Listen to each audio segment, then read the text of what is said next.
Mga kaayos, ito meron tayong bagong tanggap dito, B15. Sirain yung mga ano niya, kaayos, LCD niya. Ito.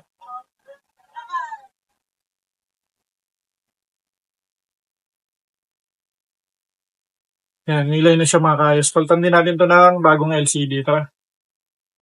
Ito mga kaayos, Vivo B15. Tara, palitan natin to. Ayan na, may mga line na. Saka nag-ghost touch na rin siya mga kaayos. Palitan natin siya ng bagong LCD.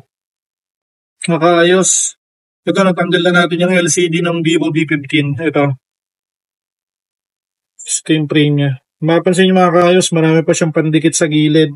Kailangan natin tanggalin yan para pag dinikit natin yung bagong LCD, mas maganda yung lapat niya.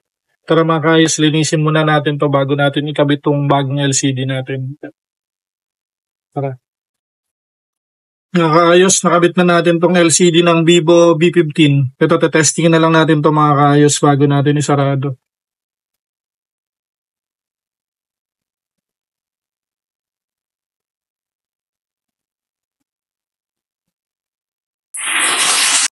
Ito mga kaayos, okay naman yung pinaka-display niya. Wala siyang dark spot. Testing din natin yung touchscreen. Okay din yung touch niya mga kaayos, working din. Tara, pwede na natin isarado to mga kaayos para mabigay na natin sa client natin.